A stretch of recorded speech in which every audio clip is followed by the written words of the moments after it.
목사인 제가 부끄러운 고백을 하나 하겠습니다.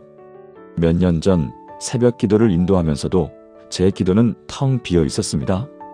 강단에서는 기도하면 응답하신다고 외쳤지만 제 무릎 위에서는 침묵만 흘렀습니다. 하나님, 왜 제 기도는 응답이 없습니까? 목사인 제가 이런 질문을 하고 있었습니다. 더 부끄러운 것은 성도들의 질문에 답할 수 없었다는 것입니다.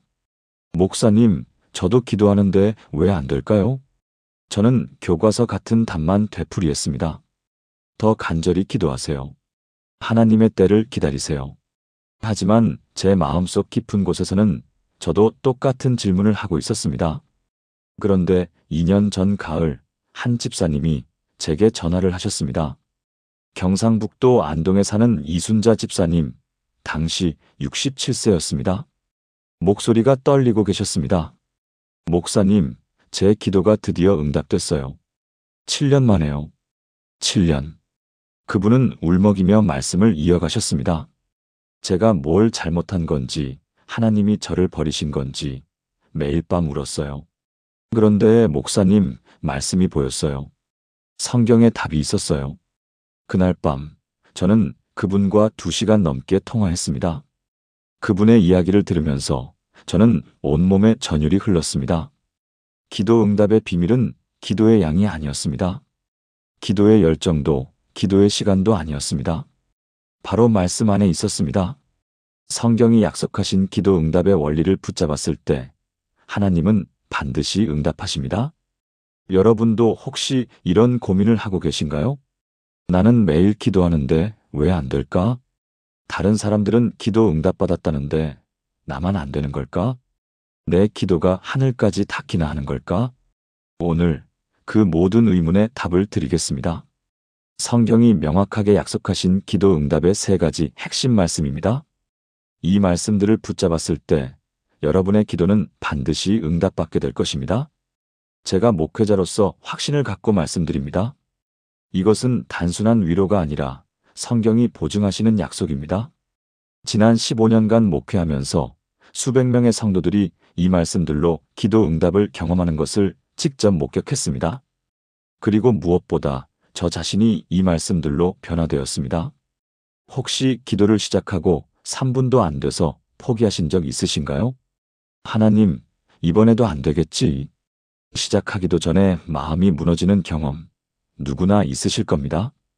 기도하면서도 어차피 안 될 텐데라는 생각이 머릿속을 맴돕니다. 더 안타까운 것은 한두 번 기도하고 응답이 없으면 곧바로 포기해버린다는 것입니다. 역시 안 되네. 하나님은 내 기도를 안 들으시나 봐. 그리고는 기도의 문을 닫아버립니다. 왜 이런 일이 생길까요? 그것은 기도의 원리를 제대로 이해하지 못했기 때문입니다. 하나님은 우리의 기도에 대해 아주 명확한 약속을 주셨습니다. 그런데 우리는 그 약속을 붙잡지 못한 채 불안과 의심 속에서 기도하고 있습니다. 마태복음 7장 7절에서 8절을 함께 보시겠습니까? 구하라 그리하면 너희에게 주실 것이요 찾으라 그리하면 찾아낼 것이요 문을 두드리라 그리하면 너희에게 열릴 것이니 구하는 이마다 받을 것이요 찾는 이는 찾아낼 것이요 두드리는 이에게는 열릴 것이니라. 이 말씀은 예수님께서 산상수훈에서 하신 말씀입니다.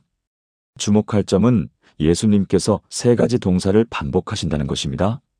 구하라, 찾으라, 두드리라. 이것은 단순한 반복이 아닙니다. 원어로 보면 이 3 동사는 모두 계속해서라는 의미를 담고 있습니다. 한 번 구하고 끝이 아니라 계속 구하라는 것입니다. 한 번 찾고 포기하지 말고 계속 찾으라는 것입니다. 한 번 두드리고 돌아서지 말고 계속 두드리라는 것입니다. 당시 유대 문화를 이해하면 이 말씀이 더 깊이 와닿습니다. 유대인들은 손님이 밤에 찾아왔을 때 주인이 문을 열어줄 때까지 계속 두드리는 것이 예의였습니다. 한 번 두드리고 돌아서는 것은 오히려 무례한 행동으로 여겨졌습니다. 나는 정말 이 집에 들어가고 싶습니다. 나는 진심입니다. 이것을 계속 두드림으로 표현하는 것이었습니다. 예수님은 바로 이 문화적 배경 위에서 말씀하신 것입니다. 하나님께 기도할 때도 마찬가지입니다. 한 번 기도하고 포기하지 마세요. 계속해서 구하고 찾고 두드리세요. 그것이 하나님께서 원하시는 기도의 자세입니다. 그런데 여기서 중요한 질문이 생깁니다. 그럼 언제까지 기도해야 하나요? 한 달? 1년? 평생? 성경은 명확하게 답합니다. 응답을 받을 때까지입니다. 구하는 이마다 받을 것이요. 받을 것입니다. 이것은 확실한 약속입니다. 문제는 언제가 아니라 반드시입니다. 하나님의 시간표는 우리와 다를 수 있지만 하나님의 약속은 절대 변하지 않습니다. 그렇다면 우리는 어떻게 이 말씀을 실천해야 할까요? 첫째, 기도 제목을 명확하게 정하세요. 막연하게 축복해 주세요가 아니라 구체적으로 무엇을 구하는지 분명히 하세요. 하나님, 제 아들이 올해 안에 직장을 구하게 해주세요. 하나님, 제 병이 6개월 안에 치유되게 해주세요. 구체적일수록 응답도 명확해집니다. 둘째, 그 기도 제목을 매일 하나님 앞에 가져가세요. 하루도 빠짐없이 같은 내용으로 기도하세요. 어떤 분들은 매일 같은 내용으로 기도하면 하나님이 지루해 하시지 않을까요? 라고 물으십니다. 절대 그렇지 않습니다. 하나님은 우리의 간절함을 보십니다. 매일 반복되는 기도는 우리의 진심을 증명합니다. 셋째, 응답을 기대하며 기도하세요. 혹시 안 되면 어쩌지가 아니라 하나님께서 반드시 응답하실 것이다라는 확신으로 기도하세요. 마가복음 11장 24절은 이렇게 말씀합니다. 그러므로 내가 너희에게 말하노니 무엇이든지 기도하고 구하는 것은 받은 줄로 믿으라. 그리하면 너희에게 그대로 되리라. 받은 줄로 믿으라고 하셨습니다. 아직 보이지 않아도, 아직 이루어지지 않았어도 이미 받은 것처럼 믿으라는 것입니다. 넷째, 절대로 포기하지 마세요. 한 달이 지나도, 석 달이 지나도, 1년이 지나도 계속하세요. 전라남도 목포에 사는 박미영 집사님의 이야기를 들려드리겠습니다. 박 집사님은 지금 58세이신데 6년 전까지만 해도 기도 응답에 대한 확신이 전혀 없으셨습니다. 그분의 둘째 아들은 대학을 졸업한 지 10년이 넘도록 직장을 구하지 못했습니다. 35살이 되도록 번번이 면접에서 떨어졌습니다. 이력서를 내면 서류에서 탈락하고 간혹 면접까지 가면 최종에서 떨어졌습니다. 아들은 점점 자신감을 잃어갔습니다. 방에서 나오지 않았고 사람들과 눈도 마주치지 않았습니다. 박 집사님은 그 모습을 보며 가슴이 찢어졌습니다. 내가 뭘 잘못해서 우리 아들이 이렇게 됐을까? 자책하며 매일 밤 울었습니다. 그러던 2018년 1월, 박 집사님은 새벽 기도회에 나가기 시작했습니다. 매일 새벽 5시에 일어나 교회로 향했습니다. 처음엔 무슨 말을 해야 할지 몰랐습니다. 그냥 무릎을 꿇고 눈물만 흘렸습니다. 하나님, 우리 아들. 그렇게 일주일이 지나고 한 달이 지났습니다. 아무 변화가 없었습니다. 아들은 여전히 방에만 있었고 취업 소식은 없었습니다. 3개월째 박 집사님은 지치기 시작했습니다. 새벽마다 나가는데 왜 아무 일도 안 일어나지? 그때 목사님이 마태복음 7장 7절을 설교하셨습니다. 구하라 그리하면 너희에게 주실 것이요. 그날 박 집사님의 마음에 확신이 왔습니다. 구하면 주신다고 하셨어. 나는 계속 구해야 해. 포기하면 안 돼. 그날부터 박 집사님의 기도가 달라졌습니다. 하나님, 제가 구합니다. 계속 구합니다. 포기하지 않습니다. 주님께서 구하는 이마다 받을 것이라고 약속하셨으니 저는 주님의 약속을 붙잡습니다. 우리 아들에게 좋은 직장을 주세요. 제가 죽을 때까지라도 기도하겠습니다. 6개월이 지났습니다. 아들이 한 회사에 이력서를 냈는데 서류는 통과했지만 면접에서 또 떨어졌습니다. 박 집사님은 울었지만 포기하지 않았습니다. 하나님, 이번엔 안 됐지만 다음엔 됩니다. 저는 믿습니다. 1년이 지났습니다. 2년이 지났습니다. 주변 사람들이 말하기 시작했습니다. 이제 현실을 받아들이는 게 낫지 않아요? 아들이 나이도 있는데 다른 길을 찾아보는 게. 하지만 박 집사님은 흔들리지 않았습니다. 주님께서 구하라고 하셨어요. 그러면 주신다고 하셨어요.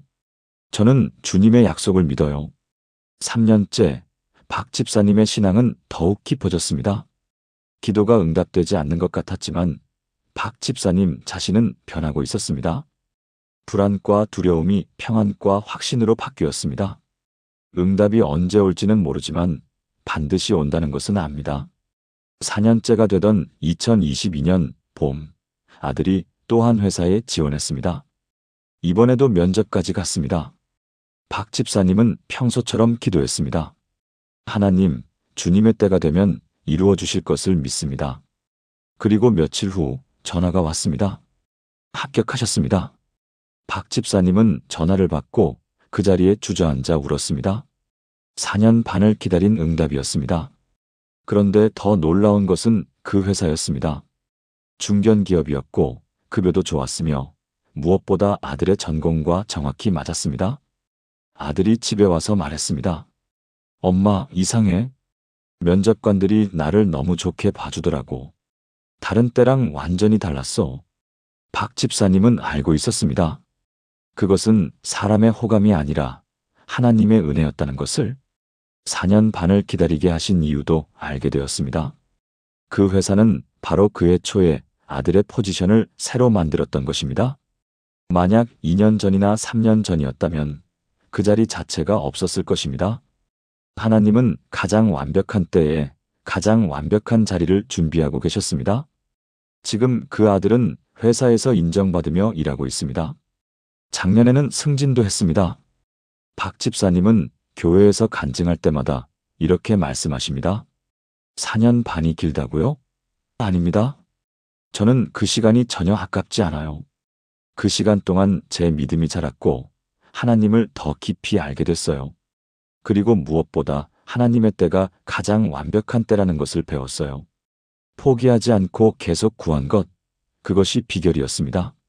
사랑하는 여러분, 지금 저와 함께 이렇게 기도해 보시겠습니까? 하나님 아버지, 오늘 이 말씀을 통해 기도의 비밀을 알게 하심을 감사합니다. 저는 이제 포기하지 않고 계속해서 구하고 찾고 두드리겠습니다. 주님께서 구하는 이마다 받을 것이라고 약속하셨기에 저는 그 약속을 붙잡습니다. 제 기도 제목을 주님 앞에 날마다 가져오겠습니다. 한 달이 지나도 1년이 지나도 포기하지 않겠습니다.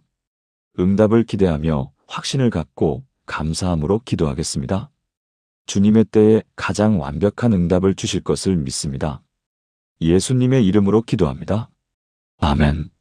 이 기도를 매일 아침 고백해 보세요. 여러분의 기도가 달라지기 시작할 것입니다. 나는 죄인인데 내 기도를 하나님이 들으실까? 이런 생각 때문에 기도를 시작도 못하는 분들이 정말 많습니다. 과거의 실수가 떠오르고 지금도 완벽하지 못한 내 모습이 보이면 기도할 자격이 없는 것 같습니다. 더욱이 기도 응답을 구하는 것은 염치 없는 일처럼 느껴집니다. 내가 뭔데 하나님께 이런 것까지 구하나? 이런 생각이 기도의 문을 닫아버립니다. 특히 과거에 큰 죄를 지었던 분들은 더욱 그렇습니다. 낙태를 했거나 부정을 저질렀거나 누군가에게 큰 상처를 준 기억이 있다면 그 죄책감이 평생 따라다닙니다. 나 같은 사람이 무슨 기도를. 입술이 떨어지지 않습니다. 그런데 성경은 우리에게 놀라운 진리를 알려줍니다. 기도 응답의 조건은 우리의 완벽함이 아니라는 것입니다. 야고보서 5장 16절 말씀을 함께 보시겠습니까? 그러므로 너희 죄를 서로 고백하며 병이 낫기를 위하여 서로 기도하라. 의인의 간구는 역사하는 힘이 큼이니라. 이 말씀에서 핵심은 의인입니다. 많은 사람들이 이 단어 때문에 움츠러듭니다. 나는 의인이 아닌데, 나는 너무 많은 잘못을 저질렀는데. 하지만 성경에서 말하는 의인은 완벽한 사람이 아닙니다. 죄를 한 번도 짓지 않은 사람이 아닙니다. 의인은 예수 그리스도를 믿고 그분의 의로움을 덧입은 사람입니다. 로마서 3장 22절은 이렇게 말씀합니다.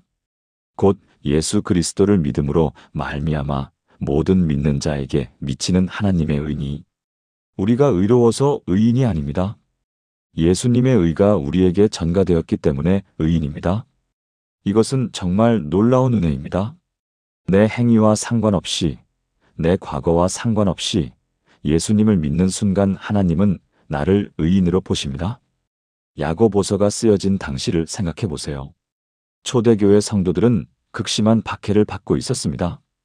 질병과 고난 속에서 신음하고 있었습니다.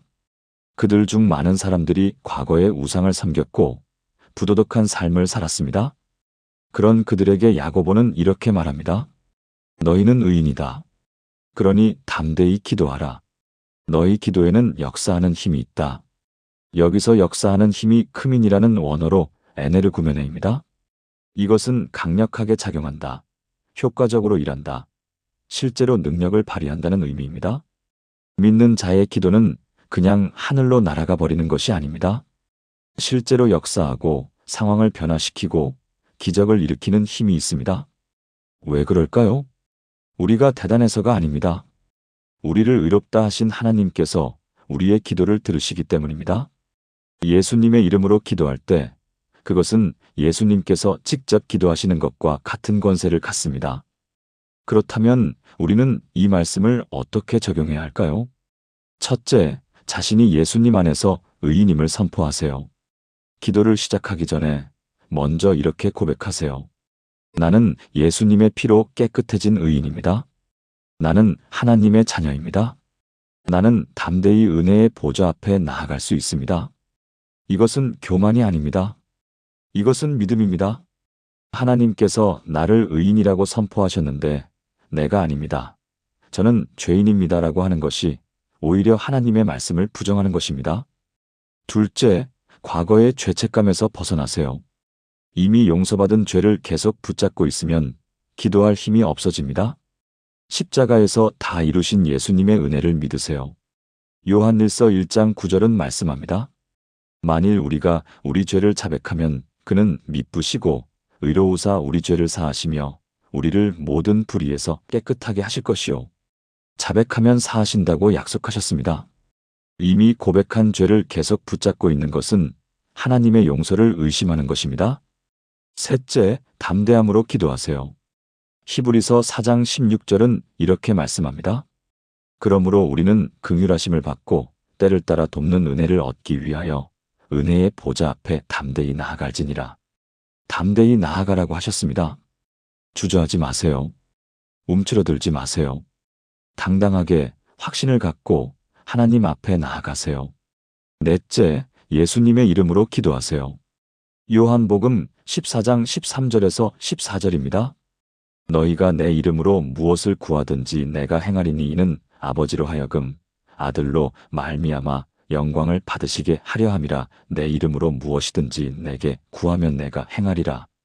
예수님의 이름으로 기도한다는 것은 단순히 기도 끝에 예수님의 이름으로를 붙이는 것이 아닙니다. 예수님의 권세와 자격으로 기도한다는 의미입니다. 내가 부족해도 예수님은 완전하십니다. 내가 의롭지 않아도 예수님은 의로우십니다.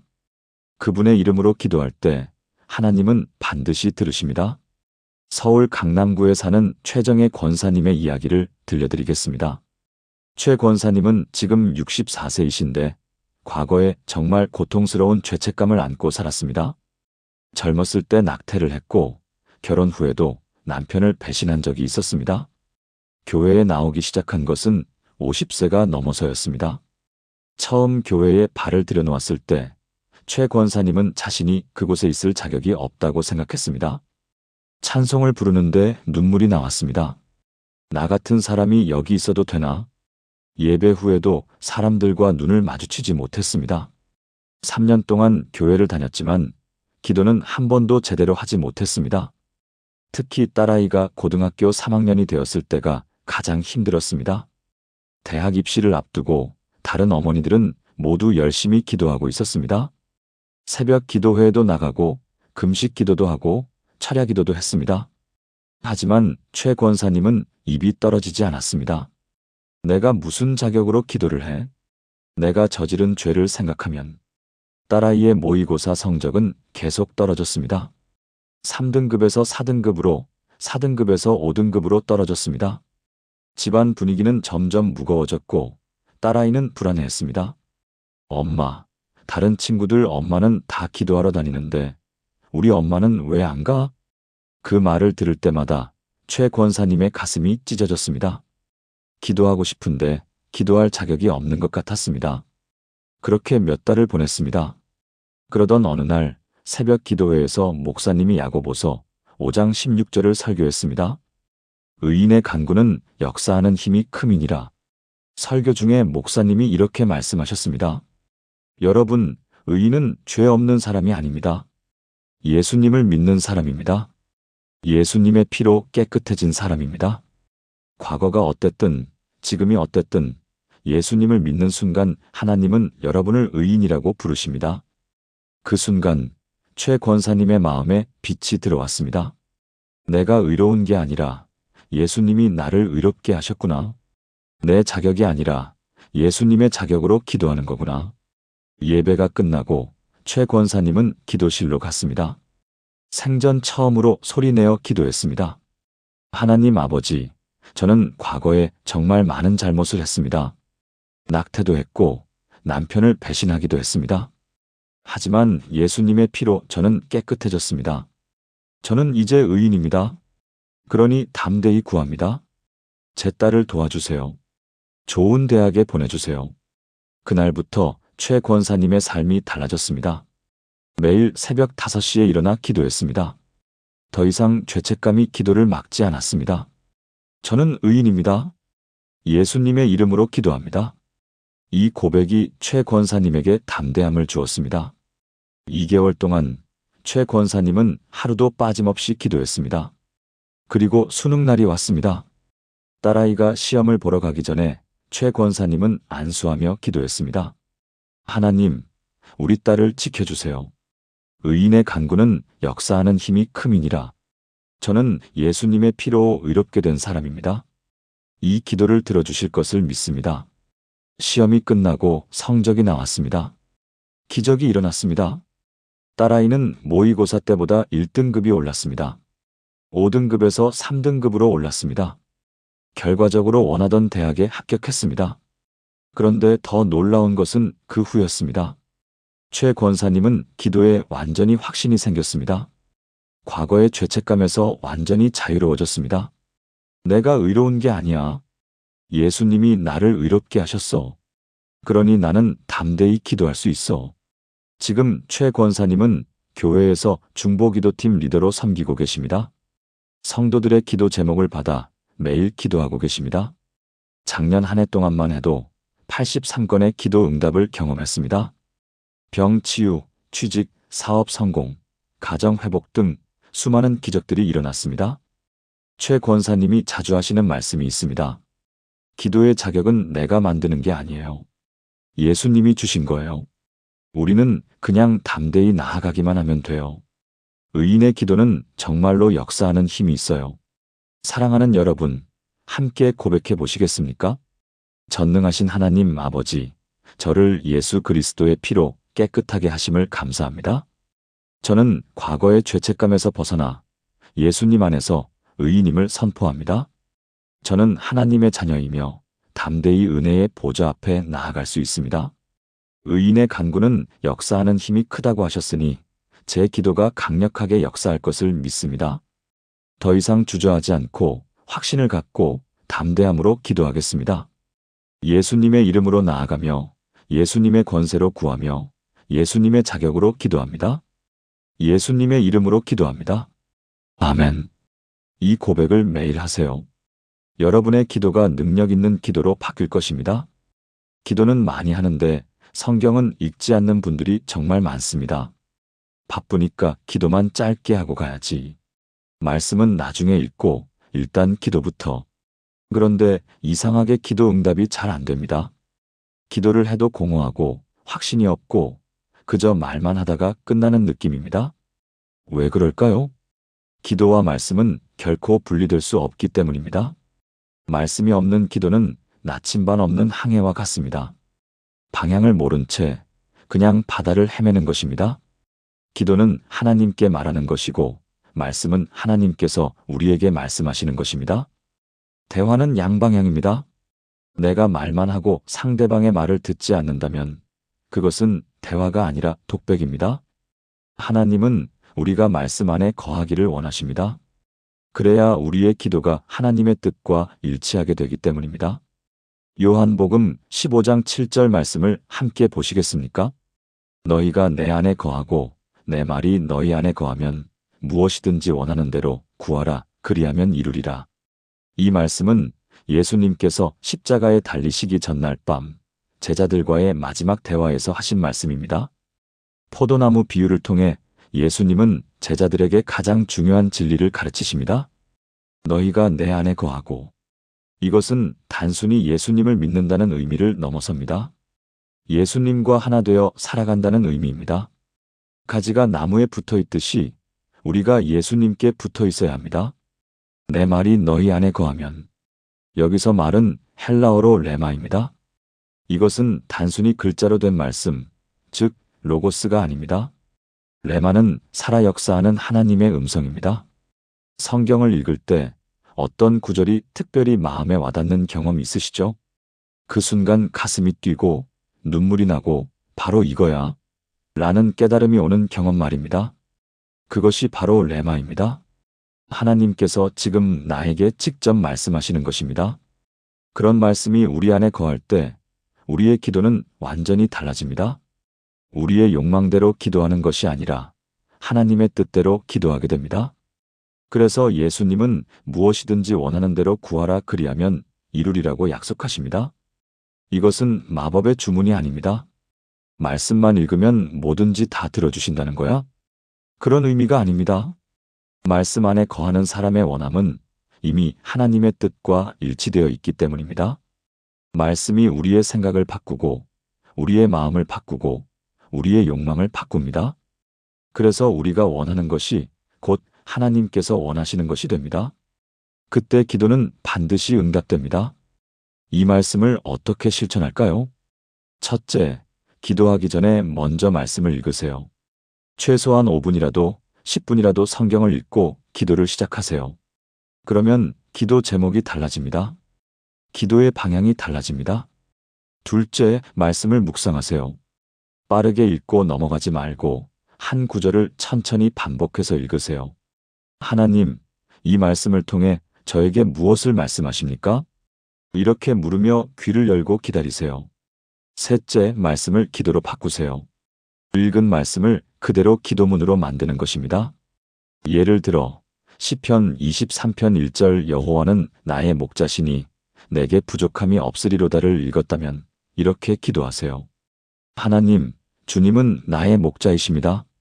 그러니 내게 부족함이 없습니다. 지금 경제적으로 어렵지만 주님께서 나의 목자이시니 반드시 채워주실 것을 믿습니다. 넷째, 말씀을 암송하세요. 특별히 마음에 와닿는 구절은 외우세요. 그리고 하루 종일 그 말씀을 반복하세요. 출퇴근길에 설거지하면서 걸어가면서 계속 암송하세요. 그러면 그 말씀이 여러분 안에 거하게 됩니다. 인천 부평구에 사는 김영수 집사님의 이야기를 들려드리겠습니다. 김 집사님은 지금 61세이신데 8년 전까지만 해도 사업이 완전히 무너진 상태였습니다. 30년간 운영하던 작은 공장이 2016년에 부도가 났습니다. 빚만 3억 원이 남았습니다. 집도 넘어가고 차도 넘어갔습니다. 가족들은 월세방으로 이사했습니다. 아내와 두 아들은 김 집사님을 원망했습니다. 아빠 때문에 우리가 이렇게 됐어. 김 집사님은 매일 밤 술을 마셨습니다. 교회도 나가지 않았습니다. 하나님께 기도할 마음도 없었습니다. 기도해서 뭐해? 이미 다 망했는데.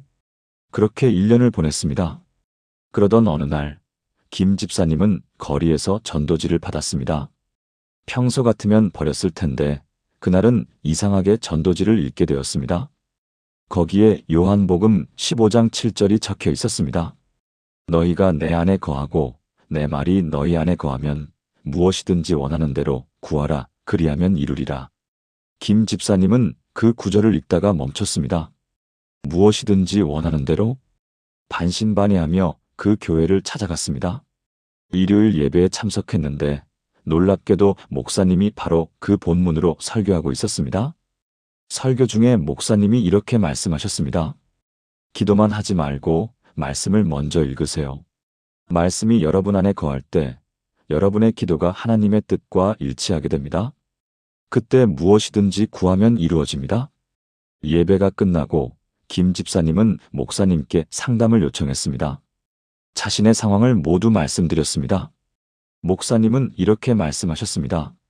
집사님, 지금부터 매일 성경을 읽으세요. 최소한 30분씩 읽으세요. 그리고 마음에 와닿는 구절이 있으면 그것을 붙잡고 기도하세요. 김 집사님은 그날부터 실천했습니다. 매일 아침 6시에 일어나 성경을 읽었습니다. 처음엔 무슨 말인지 하나도 이해가 안 됐습니다. 그냥 글자만 보였습니다. 하지만 포기하지 않았습니다. 2주째 되던 날 잠언 3장 5절에서 6절이 마음에 와닿았습니다. 너는 마음을 다하여 여호와를 신뢰하고 내 명철을 의지하지 말라. 너는 범사에 그를 인정하라. 그리하면 내 길을 지도하시리라. 그 순간 김 집사님의 가슴이 뜨거워졌습니다. 내가 내 명철만 의지했구나. 하나님을 신뢰하지 않았구나. 그날부터 김 집사님은 그 구절을 암송했습니다. 길을 걸으면서, 밥을 먹으면서, 잠들기 전에 계속 암송했습니다. 그리고 그 말씀으로 기도했습니다. 하나님, 저는 이제 제 명철을 의지하지 않겠습니다. 주님을 마음을 다하여 신뢰합니다. 범사에 주님을 인정합니다. 제 길을 지도해 주세요. 1개월이 지났습니다. 김 집사님의 마음이 달라지기 시작했습니다. 절망이 희망으로, 불안이 평안으로 바뀌었습니다. 2개월째 김 집사님은 시편을 읽다가 또 한 구절을 만났습니다. 시편 37편 4절에서 5절입니다. 또 여호와를 기뻐하라. 그가 내 마음의 소원을 내게 이루어 주시리로다. 내 길을 여호와께 맡기라. 그를 의지하면 그가 이루시고. 김 집사님은 이 구절을 또 암송했습니다. 그리고 기도했습니다. 하나님, 제가 주님을 기뻐합니다. 지금 상황은 어렵지만 주님이 계시니 기뻐할 수 있습니다. 제 길을 주님께 맡깁니다. 주님을 의지합니다. 주님께서 이루어 주실 것을 믿습니다. 3개월째 놀라운 일이 일어나기 시작했습니다. 김 집사님의 오랜 친구가 연락을 해왔습니다. 영수야, 내가 새로 사업을 시작하는데 내가 도와줬으면 좋겠어. 내 경험이 필요해. 김 집사님은 그 친구의 사업을 도우며 월급을 받기 시작했습니다. 많지는 않았지만 월세를 내고 생활할 수 있을 정도였습니다. 6개월째 김 집사님은 고린도전서를 읽다가 또 한 구절을 만났습니다. 고린도전서 10장 13절입니다.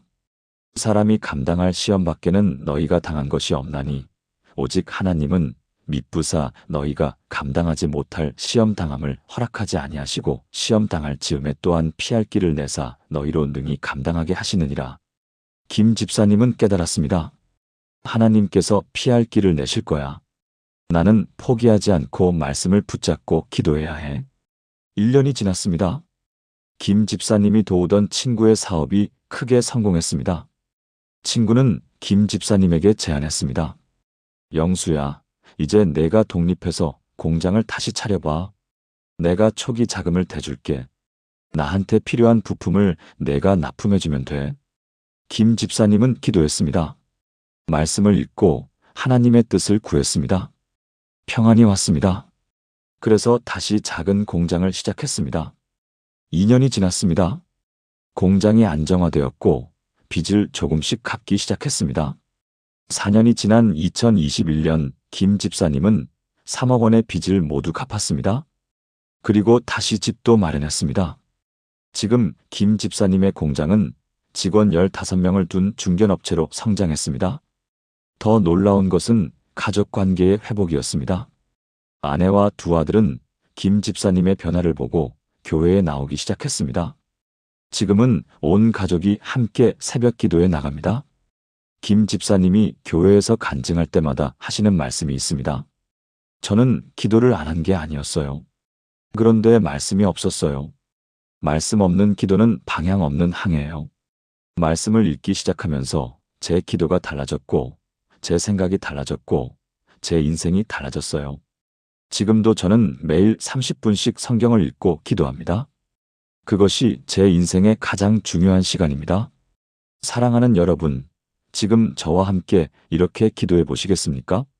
사랑하는 하나님 아버지, 오늘 이 말씀을 통해 기도와 말씀이 하나임을 깨닫게 하심을 감사합니다.